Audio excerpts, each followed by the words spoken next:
public on two key activities that Fairwages continues to undertake. The first being the payroll monitoring. I'm sure you've had occasions to channel a lot of information from us to the public. We have also not had the opportunity to brief you very well on our project called Linking Pay to Performance and Productivity, which in the course of the conversation we would like to mention briefly.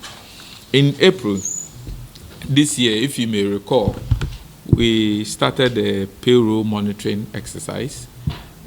Somewhere along the line, there were occasions where people doubted our capacity to do it. Others even challenged our mandate, but of course, we were able to explain ourselves. When people read our law, they got to know that indeed we have the mandate to carry out that exercise.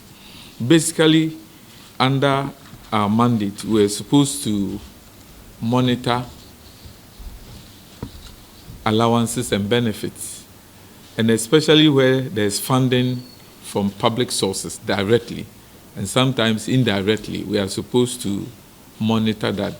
We have not stopped the exercise. We'll continue to carry out the exercise, but it's become expedient that at this point in time, we send messages to our stakeholders nationwide, and we believe that through your medium, we'll be able to get to them. What have we done so far? So far, we have covered 17 entities. Let me just be specific. So far, we have covered 17 entities. And I may have to mention the names. Ghana Academy of Arts and Sciences, National Council for Tertiary Education, National Accreditation Board, Ghana Book Development Council, Accra Polytechnic, National Commission on Civic Education, Ghana Institute of Languages, National Service Secretariat, Ghana Communication Technology University, Ghana Library Board, Authority, National Board for Professional and Technical Examination. You know, it has metamorphosed into another institution, but they have a separate payroll, so we want to mention them as a separate entity. They have Council for Technical and Vocational Education and Training, COTVET. It is also no longer in existence. We now have the CTVET, but these institutions still have their payroll separately under them. We have also done the payroll exercise in University of Professional Studies, National Sports Authority, National Council for Curriculum and Assessment, and then we have National Schools Inspectorate Authority, and then National Teaching Council being the 17th one. Through all these, we have made some gains, but before I go to the gains, let me take the opportunity to acknowledge those who have been of immense contribution towards the exercise. The first that I would like to mention is Internal Audit Agency. They continue to partner us in making sure that the exercise is carried out smoothly. We have also had immense support from Controller and Accountant General. You know, in this exercise, we need a lot of information. So we have been collaborating very well, and they are also to be acknowledged in the successes chalked so far. We also want to thank the management of the various institutions that we have collaborated with, as well as the ones that we have gone to. They have received us, they have collaborated with us, giving us the necessary information. And what is so pervasive is that we are on the same page, willing to do our best to ensure that the payroll is sanitized. And I continue to encourage the ones that we have not yet visited to adopt the same attitude. Why are we so much interested in the payroll monitoring? We believe that equity is key. In fact, in some of the areas, we discovered that there were certain allowances that are due certain people which had not been given. So we make the recommendations that correct the anomaly and that is to ensure equity, is to ensure transparency as well. We also want to be sure that we are actually paying for what we ought to pay for. So the payroll exercise is very, very, very key to what we do as pay administrators. It is also giving us core information as to what we should do in terms of recommending to government some amendments as far as the implementation of the public pay policy, especially the single spine, is concerned. So there's a need for us to continue that step. If I may have to give you particulars before you come to ask. Out of the 17 institutions and the errors detected, we found out that if all of them are corrected as of today, that would be 36.1 million. And that covers only 5,759 employees for these institutions. There are big institutions that we are yet to get to. I'll get there. We also took data from controller. You realize that our payroll monitoring has not been able to get to everybody at the same time, but at least through public sensitization, which we seek to do today, it has had effect on the payroll of those who are on the single spine and are on the controller and accountant general's payroll. We have seen some significant move. We cannot attribute all the gains to only Fairwages. I must admit that controller also took steps by making sure that your Ghana card and your number reflects in your payroll. So that exercise is still ongoing, and I'm very sure that it is also yielding results. But the interesting thing is that as soon as we started the payroll, we have the graph and the trend here. These are for those that we have not covered, who are on the controller payroll, who are also on the single spine.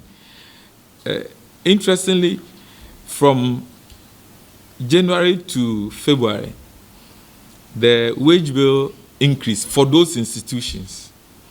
In March, it dropped, not just in the wage bill, but even in levels of employment. I mean, the levels of employees on the payroll, it dropped.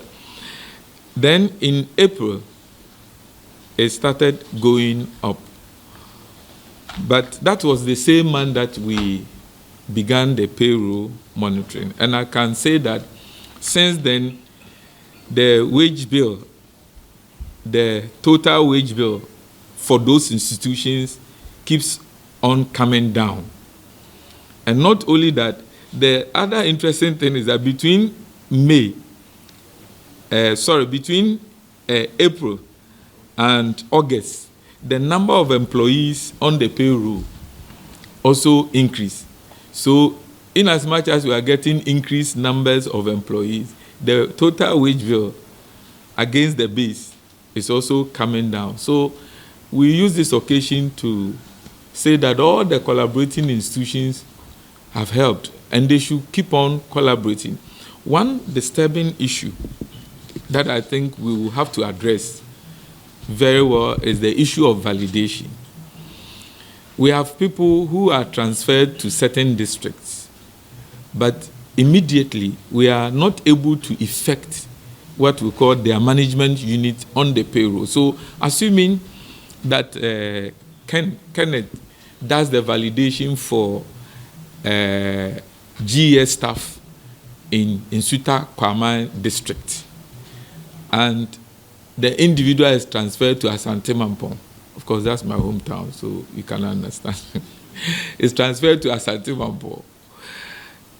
For some time, if the management unit is not changed, he does the validation for those in Suta Kwama and might not get the opportunity to see if those individuals are still at post or not. And this is a bit pervasive. So we are pleading with the various public sector institutions, and especially with their management, that they should collaborate with controller to ensure that as soon as anybody who does validation is transferred from his or her original place, the changes should be made in such a way that you don't have people who are being validated and yet might not be reporting to work. There is a need to save the public wage bill, so we need to do that. We also found out, we are not mentioning particular institutions because the issues have been referred to the management to get them addressed. We also found out that a number of people continue to change their date of birth. There are instances where for an individual you find about 3 different dates of birth. One on the payroll, one with their management data, one communicated by the individual himself or herself, and another one from SNIT. So we want to find out how many times do we give birth to one individual. So we need to quickly, help ourselves with this. And we want to plead with management of public sector institutions to delve deep into this matter. Because if an individual is supposed to go on pension, say by the end of October, and the individual managed to change his age and reduce it by 2-3 years, what it means is that that individual continues to stay on the payroll and continues to occupy a space that otherwise would have been vacant for a younger person to also be hired to exhibit his or her skills. So there's a need for us to tackle some of these things. Another thing that in some of the institutions is a bit disturbing, which we want to use your medium, so that immediately those listening to us, they themselves must volunteer to get the anomalies corrected before we get there, is that there are some persons who have official accommodation and are still taking accommodation allowance. Some of them is understandable, but it is not permitted simply because, yes, you were given accommodation allowance, and somewhere along the line, you have been given an official accommodation. What it means is that that allowance ought to cease. So we are pleading with individuals who are taking these benefits, and we are pleading with the various management members of the various public sector organizations to take immediate steps to get these things corrected. We do not have the capacity to be everywhere at the same time every day. So we can only use this platform to plead with them to get some of these things corrected. And in same manner, vehicle maintenance allowance. Per the administrative rules, vehicle maintenance allowance is not supposed to be paid, is not supposed to be on payroll. You apply, go through the necessary verifications, and you are given. We notice that a number of them are on the payroll. We continue to draw the attention of management to it. But of particular interest and worry is the situation where individuals used to take the allowances, but being fortunate, they now have access to official vehicles, which have been given to them by government. And it is only expected that if you have received such good news, you only let go the vehicle maintenance. But there are a number of people who are still taking the vehicle maintenance allowance whilst they use the official vehicles. And we are pleading that those individuals should volunteer and ensure that these things cease, because it is a drain on public purse. If we were able to free these monies, I'm sure government will be able to give opportunities to those who are also waiting on the touchline to have opportunity. So on this note, I want to thank you for your presence and pause here. And if any of my directors has anything to say, I permit them to say that, and then we'll take your questions. Then we'll be out of here. Thank you.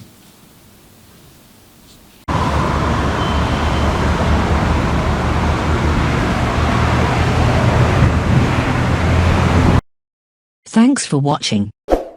Please like, subscribe, and click on the bell for more updates.